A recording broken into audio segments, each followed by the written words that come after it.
तो Dubai airport से pickup की वीडियो तो आपने सबकी देखी होगी, बट उसके बाद की जर्नी कोई नहीं दिखाएगा। क्योंकि जब भी एजेंट आपको हायर करते हैं, एजेंट आपकी जॉब लगवाते हैं, तो वो आपको एयरपोर्ट से पिकअप की वीडियो तो बना लेते हैं, जिसमें आपको तब तक कुछ नहीं पता होता कि आगे क्या होने वाला है और आगे क्या होगा आपके साथ। तो ऐसे मेरे साथ कई और भी मेरे फ्रेंड्स हैं यहाँ पे जिनके साथ यही स्कैम हो चुका है। तो आप उन चीज़ों से अवेयर रहें। आपको एजेंट चाहे जितना मर्जी लारा लगा दें कि आपकी जॉब कन्फर्म है, आपको ऑफर लेटर मिल चुका है, आप यहाँ जाओगे, आप वहाँ जाओगे, आप 5 स्टार प्रॉपर्टी में काम करोगे, आप ऐसे काम करोगे, आपकी 60 से 70 हज़ार सैलरी होगी INR में या इससे अबव होगी। तो आपको मोस्टली मैं ये बता देना चाहता हूँ कि दुबई में मान लो जो +2 पास आउट्स हैं और ग्रेजुएशन वगैरह करी हुई है बट उन्हें एक्सपीरियंस कम है, तो उन सबको जॉब तो मिल जाती है, बट जॉब मिलती है अराउंड 1200-1300 द्राम से लेकर अराउंड 2000 द्राम तक। उससे ज़्यादा ही मिल जाती है, बट नॉर्मल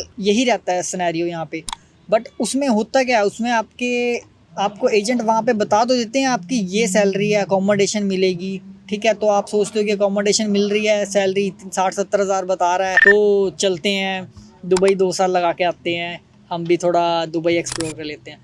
बट यहाँ का जो डार्क ट्रूथ है वो आपको कोई नहीं बताता है। तो सबसे पहले मैं आपको ये बता देता हूँ कि आपकी अगर सैलरी 2000 भी है तो उसके आपको थोड़े डिडक्शंस बता देता हूँ मैं क्या क्या है यहाँ पे।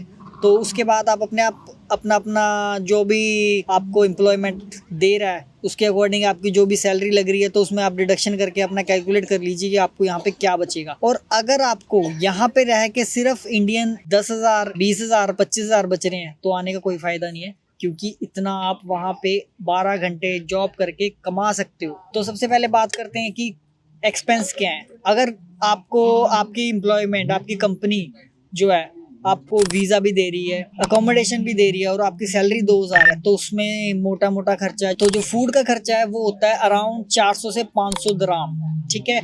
तो इजीली ये फूड का खर्चा है 3 टाइम का। उसके बाद अब बात करते हैं जो आपके मिसलेनियस लाइक हेयर कलर करवाना, कटिंग करवाना, ठीक है, और 2-3 टाइम चाय पी लेते हो आप, कि आप नॉल कार्ड यूज करते हो तो आपका 200 ग्राम का वो खर्चा हो जाता है। क्योंकि आप अगर वीक में एक छुट्टी भी है तो एक छुट्टी इंजॉय करने भी जा रहे हो, तो आपको एटलीस्ट 1-2 बसेस चेंज करनी पड़ेंगी, या मेट्रो से 1-2 स्टेशन तो 1-2 बार मेट्रो में बैठना पड़ेगा आपको। तो नॉर्मली एक दिन का 20-30 ग्राम खर्चा हो जाता है मेट्रो का। तो उसके बाद आप खाना भी है, आपने बाहर खाना पीना भी होता है, तो नॉर्मली मिसलेनियस में आपके 100-200 ग्राम चले जाते हैं। तो यानी कि 500 ग्राम आपका फूड का खर्चा और 200-300 ग्राम आपका मिसलेनियस, यानी कि आप मोटा मोटा 600-700 ग्राम निकाल दीजिए।